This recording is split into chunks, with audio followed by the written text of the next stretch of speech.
जय हिंद मेरे दोस्तों, मैं वेदानंद सिंह अपने यूट्यूब चैनल पे आप सबका स्वागत करता हूँ। ये जो है अभी हम लोग हिस्ट्री का सिलेबस कर रहे हैं। जो आज करेंगे हम मेडावल इंडिया के सिलेबस हमको पढ़ना है।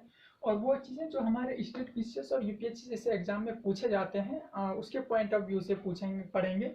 उसके बाद क्या है कि हम इसमें प्री और मेंस के पॉइंट ऑफ व्यू से पढ़ेंगे, और हम जो प्रीवियस ईयर का क्वेश्चन है वो भी उसके बेसिस पे हम पढ़ेंगे। तो सबसे पहले देखिए हमको पढ़ना क्या है, मध्यकालीन भारत के इतिहास में हमको क्या क्या पढ़ना है। सबसे पहले पढ़ना है major dynasties of early medieval India, जिसमें से हमको प्रतिहार, पल्लवा, चालुक्यास एंड राष्ट्रकूटास ये पढ़ना है। उसके बाद फिर क्या पढ़ना है, चोलास डायनेस्टी और साउथ इंडियन किंगडम। उसके बाद अर्ली मुस्लिम इन्वेजन। उसके बाद दिल्ली सल्तनत के बारे में पढ़ना है। उसके बाद हमको अफगान, राजपूत और मुगल्स के बारे में पढ़ना है। उसके बाद फिर क्या, establishment of the north Indian umpires के बारे में पढ़ना है।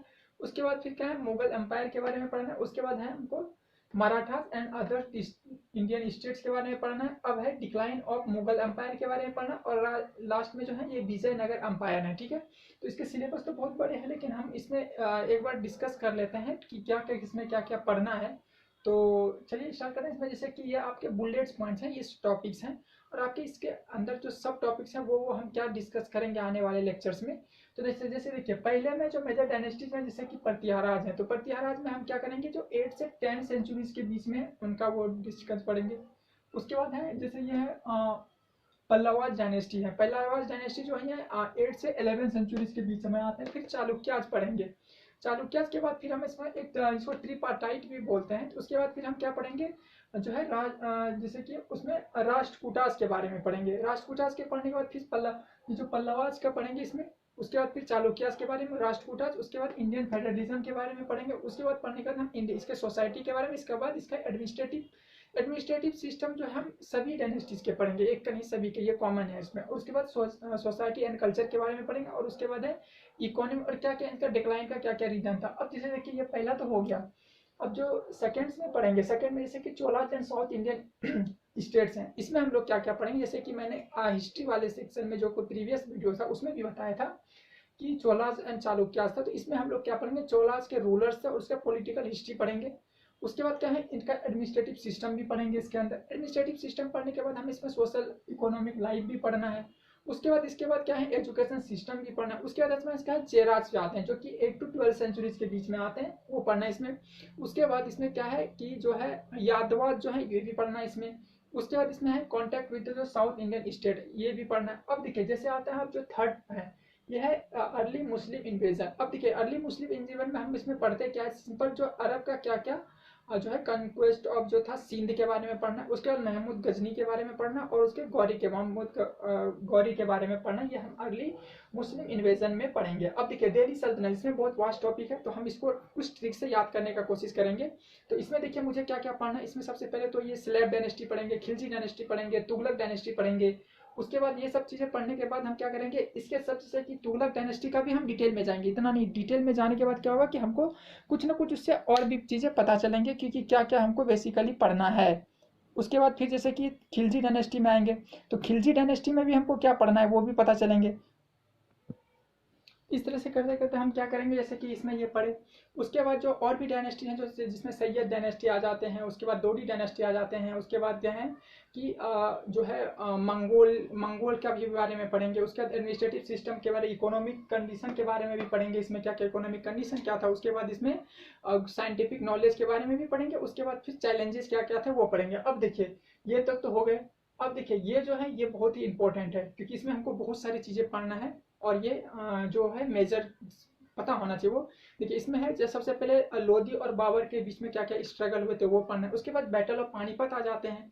और बैटल ऑफ पानीपत के बाद हम इसमें क्या पढ़ते हैं, स्ट्रगल ऑफ राणा सांगास के बारे में पढ़ते हैं, बाबर के बारे में पढ़ते हैं। उसके बाद इसमें हम पढ़ेंगे जो बाबर का कंट्रीब्यूशन, उसका हुमायूं के बारे में पढ़ेंगे। उसके बाद जो है गुजरात कैंपेन वो पढ़ना है। उसके बाद बंगाल के बारे में पढ़ना है। ये सब हमको इसमें पढ़ना है। अब जैसे आ गया establishment of north Indian empire. अब नॉर्थ इंडियन एम्पायर में हम क्या पढ़ेंगे कि इसमें सोशल और जो पॉलिटिकल कंडीशन ऑफ बिहार जो थे वो चीजें पढ़ेंगे। जो शेरशाह सूरी का पावर था वो पढ़ेंगे। उसके बाद सूर्य अंपायर के बारे में पढ़ेंगे, जो कि 1540 से जो है 1540 से कितने थे 56 तक थे, वो पढ़ना है। उसके बाद की कंट्रीब्यूशन ऑफ शेरशाह सूरी के क्या क्या कंट्रीब्यूशन थे वो तक पढ़ेंगे। उसके बाद इसमें जो क्वाइनेज सिस्टम क्वाइनेज थे वो पढ़ना है। उसके बाद हम क्या पढ़ेंगे, इसका मेजर आर्किटेक्चर क्या था। अब देखिए जैसे कि ये हो गया, अब जो हम पढ़ेंगे ये मुगल अंपायर के बारे में जो है ये भी पढ़ना है। तो लेकिन सबसे पहले इसमें देखिए, अब जैसे कि ये हमको अकबर के बारे में हुआ, ठीक है। तो अकबर के बारे में मुझे क्या क्या पढ़ना है इसमें, देखिए जैसे अकबर का जो वो जो हेमू के साथ वार था, अब कहानी वही तो उसमें था, बैटल ऑफ पानीपत में आ गए। उसके बाद स्ट्रगल भी जो है नॉवेलिटीज के बीच में आ जाते हैं। फिर उसमें क्या है, रिवोल्ट ऑफ उबर नॉवेल्स भी आते हैं। उस पर जो है ना एक्सपेंशन भी आते हैं, जो कि मालवा और जैसे ये है कालिंग राजस्थान, ये सब चीज़ें हमको इसमें पढ़ना है। ये सिंपल आपको आगे कि ये है अकबर के अंपायर में पढ़ना है, क्योंकि इसलिए मैं बोला कि ये चीज़ें जो है आपको इंपॉर्टेंट है, इसमें बहुत सारी चीज़ें आएंगे। और ये सबसे थोड़ा कम्प्लेक्स है, लेकिन हम ट्राई करेंगे कि इसको शॉर्ट में पढ़ने के लिए, क्योंकि इसमें जो है थोड़ा और भी चीज़ें हमको डिटेल में डिस्कस करने लायक भी है, वो भी करेंगे। उसके साथ ही जो हम नेक्स्ट, जैसे हम अकबर के बारे में ही पढ़ेंगे तो अकबर के बारे में और भी चीज़ें जानेंगे, जैसे उसका क्या रिलीजियस व्यूज़ क्या क्या थे उनके। उनके बाद उसका दक्कन जो है, तब उसके बाद हम आ जाते हैं मुगल अंपायर में। तो मुगल अंपायर में जो आते हैं, मुगल अंपायर में बेसिकली हमको क्या है, दक्कनी जो है उनके स्टेट अप टू जो है ये डिस्कस करना है। उसके साथ है एडवांस जो है टुवार्ड दक्कन के बारे में पढ़ेंगे। उसके बाद मलिक अंबर के बारे में पढ़ेंगे। मलिक अंबर के बारे में पढ़ने के बाद इसमें जो हम शाहजहाँ के बारे में पढ़ेंगे। शाहजहाँ के बाद हमको क्या करना है कि culture contribution of Deccan state के बारे में पढ़ेंगे। ये सब चीज़ें हम इसमें पढ़ेंगे। अब देखिए आते हैं कि मुगल में जो इनका जो फॉरेन जो है, इसका फॉरेन पॉलिसी क्या था मुगल का। फॉरेन पॉलिसी में अगर देखते हैं तो इसमें क्या अकबर का जो है ना अजमेर के साथ क्या रिलेशन थे, उसके साथ ये जो थे शाहजहाँ थे। उसके बाद फिर मुगल का जो पर्शियन रिलेशन था लास्ट रूलर, उसके बारे में पढ़ेंगे। इस तरह से ये सब चीज़ें हमको इसमें पढ़ना है। अब देखिए जैसे कि ये हो गए, अब लास्ट में हम इसमें क्या करेंगे, जो पढ़ने वाले हैं,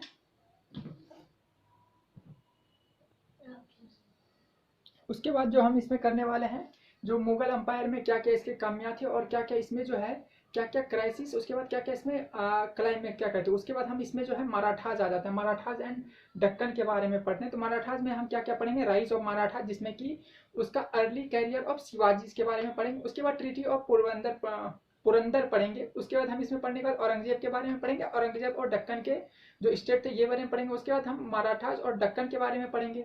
उसके बाद फिर हम क्या करेंगे, मराठास के अंदर जो है ये लास्ट वाला, ये सेकंड वाला जो है Marathas and other Indian state, इसमें हम क्या क्या पढ़ने वाले हैं। मराठास अदर इंडियन स्टेट में पढ़ेंगे हम, इसका क्या पॉलिसीज थे, मराठास के क्या पॉलिसीज थे, और इसे निजामुल के बारे में पढ़ेंगे। उसके बाद हम इसमें कुछ जो है जैसे फर्स्ट पे, सेकंड पे, थर्ड बैटल के बारे में, पानीपत के बारे में पढ़ेंगे, क्योंकि इधर ये आ जाते हैं। शिवाजी जी की एडमिनिस्ट्रेटिव सिस्टम थे वो पढ़ेंगे, सक्सेसर ऑफ शिवाजी कौन थे, उसके बाद पेशवा कौन थे, उसके बाद इकोनॉमिक कंडीशन ऑफ जो थे ये पढ़ना है। उसके बाद सोशल एंड कल्चरल लाइफ इसमें पढ़ेंगे। तो ये सब चीज़ें हम पढ़ेंगे मराठास एंड इंडियन स्टेट में। अब देखिए डिक्लाइन ऑफ मुगल अंपायर जो है इसका क्या क्या कारण था। डिक्लाइन ऑफ मुगल अंपायर का बहुत सारे कारण हैं, जिसमें से कुछ इस प्रकार से हैं, जैसे कि जैसे उसमें फिर क्या हुआ था कि उसमें कुछ नेतृत्व हो गए थे, एडमिनिस्ट्रेटिव सिस्टम का जो उनका नेतृत्व है वो खराब हो। उसके बाद फिर हम आते हैं जो लास्ट में जैसे आते हैं विजयनगर एम्पायर आते हैं। विजयनगर एम्पायर में हम इसमें सिंपल सोर्स पढ़ेंगे। इसमें बाद क्या पढ़ेंगे, इनका क्या पॉलिटिकल हिस्ट्री क्या था, उसके बाद एडमिनिस्ट्रेटिव सिस्टम तो ये पढ़ते हैं, और सोशल एंड कल्चर लाइफ पढ़ेंगे। उसके बाद फिर इसमें कन्फ्लिक्ट क्या था, इसमें क्या क्या जो युद्ध हुए थे, कन्फ्लिक्ट क्या थे जो बर्मनी किंगडम के साथ थे, ये चीज़ें पढ़ेंगे। और देखिए ये तो आपको मैं शॉर्ट व्यू दे दिया, और जो है और भी इसमें पढ़ेंगे हम। और ये तो हम आपको मॉडर्न हिस्ट्री के बताए, अब सॉरी मध्यकालीन भारत के बारे में बताया। अब मॉडर्न हिस्ट्री के बाद हम बेसिकली चलेंगे हम वर्ल्ड हिस्ट्री। वर्ल्ड हिस्ट्री को हम डिस्कस में सिलेबस को करेंगे, जो सिलेबस से टू द पॉइंट करेंगे, क्योंकि वह उतना तो क्वेश्चन नहीं आते हैं अभी जो पूछे जाते हैं जो स्टेट पीसीएस वगैरह में, लेकिन यूपीएससी में पूछे जाते हैं, तो हम यूपीएससी के पॉइंट्स ऑफ व्यू से करेंगे डिस्कस। इसके साथ ही यहाँ पर एंड करता हूँ। जय हिंद, जय भारत।